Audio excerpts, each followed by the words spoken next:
Hello and welcome back to my channel Adi Sanskara again.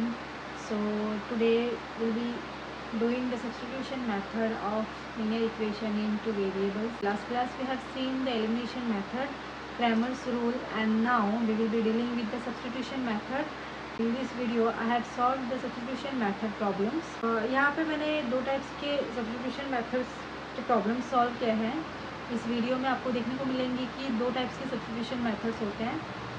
Means हम direct substitute कर सकते हैं या फिर जो वेरिएबल्स है उसको हम और किसी वेरिएबल से डिनोट कर सकते हैं. जब वो डिनोमिनेटर के फॉर्म में होता है वेरिएबल, तब हम उसे डिफरेंट वेरिएबल से डिनोट कर देते हैं. तो आज के वीडियो में हम देखेंगे सब्स्टिट्यूशन मेथड. सो चलो शुरू करते हैं.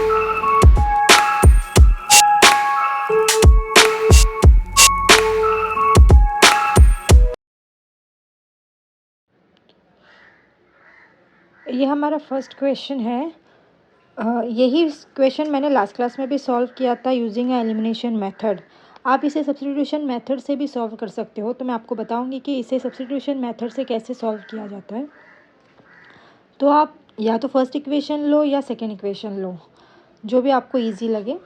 तो मैंने सेकेंड इक्वेशन लिया है. इसमें हम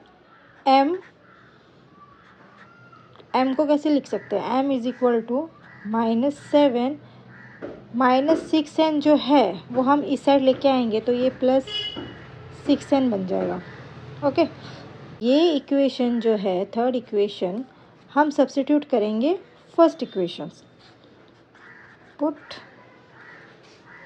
m equal to -7 + 6n in equation 1. Okay, now 5. What is m? -7 + 6n is equal to -3n is equal to 19. Now multiply, open this bracket, 5 into 7. What is 5 into 7 is -35. Don't forget. तो ये minus sign डालना मत भूलना. अगर आपने minus sign नहीं डाला तो आपका आंसर गलत आएगा. तो 5 into 7 is 35, but you have to give minus sign. Now here you have plus sign, here is also plus. Plus into plus is plus. 5 into 6 is 30 and 30n. Minus 3n is equal to 19. So variable term एक जगह रखो और numbers को अलग side में ले जाओ. So minus plus is minus. 30 - 3 is 27n is equal to 19. Bring this term this side. -35 का हो जाएगा +35. So what is 19 + 35? It's 54. n is equal to 54 divided by 27. n is equal to 2. So you got n equal to 2. Okay.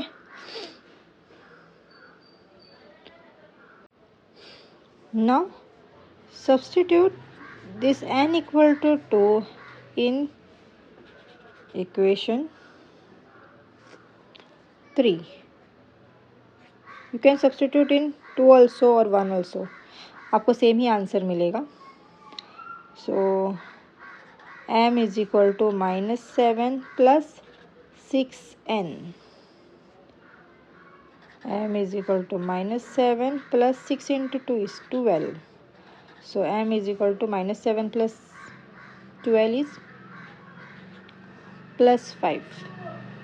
Okay, so you got the answer. 5 is equal to m is equal to 5. So what are the solution you got? m, n is 5, 2.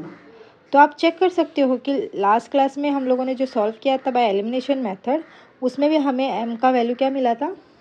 5 ही मिला था और n का value 2. तो आपको दोनों ही method से same ही answer मिलते हैं. तो आप उसे चेक भी कर सकते हो. ये हो गया सब्स्टिट्यूशन मेथड का एक टाइप का प्रॉब्लम. इसमें और एक टाइप का प्रॉब्लम है जो आपको मैं बताऊंगी कि वो सब्स्टिट्यूशन, वो भी सब्स्टिट्यूशन मेथड ही है, उसमें हम कैसे सब्स्टिट्यूट कर सकते हैं। तो चलो सेकंड प्रॉब्लम देखते हैं। तो यह है सेकंड टाइप का प्रॉब्लम जहाँ पे जो वेरिएबल्स है वो डिनोमिनेटर में है।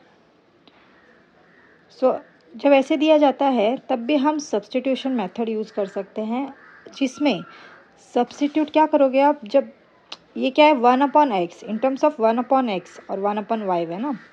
सो हम सब्स्टिट्यूट करेंगे 1/x इज इक्वल टू कोई भी एक वेरिएबल ले लो आप, ABC भी ले सकते हो, जो भी आपको जो चाहिए वो, और 1/y को हम सब्स्टिट्यूट करेंगे v से। Okay,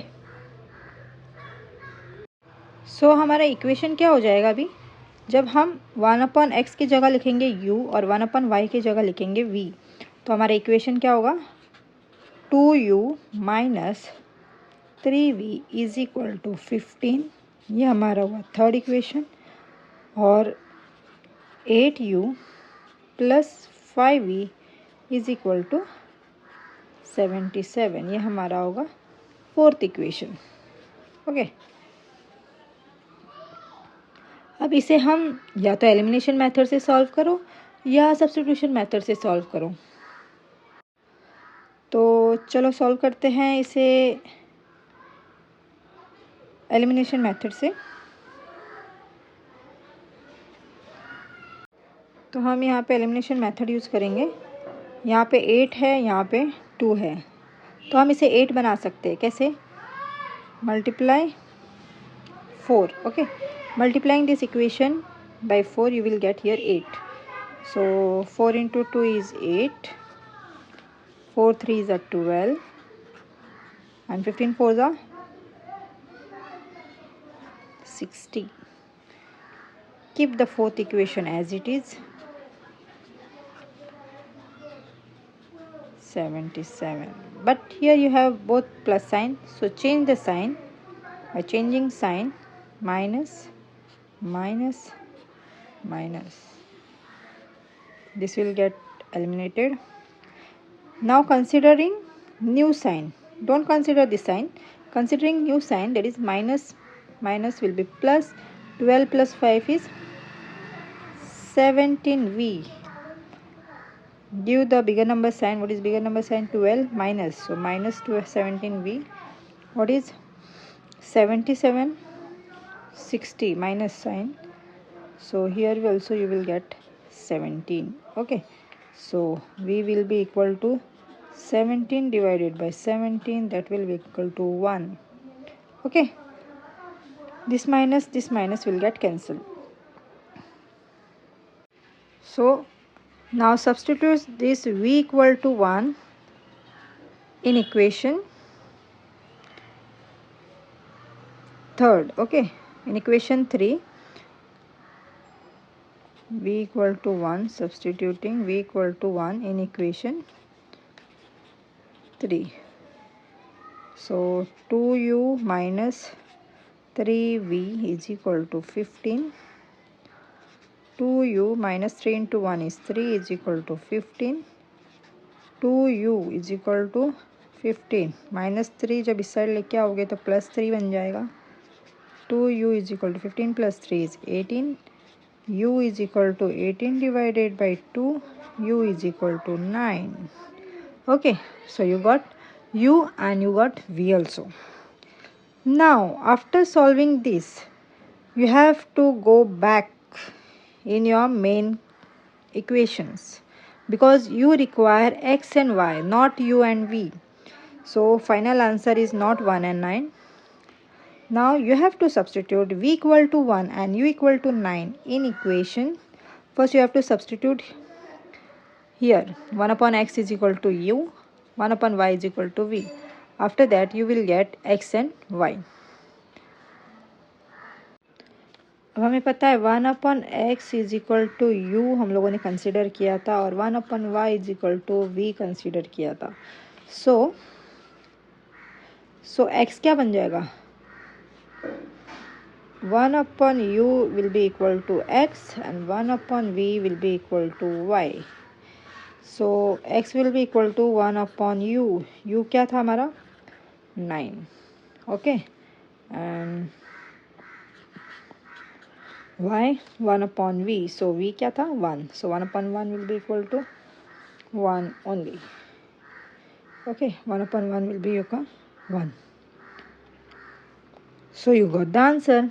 X will be equal to 1 upon 9 and y will be equal to 1. Okay, so you got the solutions. तो आपका आंसर मिल चुके हैं. x का आंसर है 1 upon 9 और y का वैल्यू है 1. सो यह भी एक सब्स्टिट्यूशन मेथड ही है, मतलब इसमें हम बिकॉज वेरिएबल्स इसमें डिनोमिनेटर में दिए गए हैं तो हम इसमें सब्स्टिट्यूट करते हैं, और आगे हम एलिमिनेशन मेथड से भी सॉल्व कर सकते हैं या सब्स्टिट्यूशन मेथड से भी कर सकते हैं, वो आपके ऊपर है, आपको आंसर सेम ही मिलेगा. Thank you for watching this video. अगर आपको यह वीडियो पसंद आया तो प्लीज़ चैनल को सब्सक्राइब कीजिए और बेल आइकन को क्लिक करना मत भूलिए, क्योंकि अगले वीडियो के लिए आपको नोटिफिकेशन जल्दी ही मिल जाएगा. तो अगर आपको कोई भी डिफ़िकल्टी है इसमें तो आप कमेंट बॉक्स में कमेंट कर सकते हैं, और नेक्स्ट वीडियो में जल्द ही मिलेंगे. तब तक के लिए बाय बाय एंड प्रैक्टिस.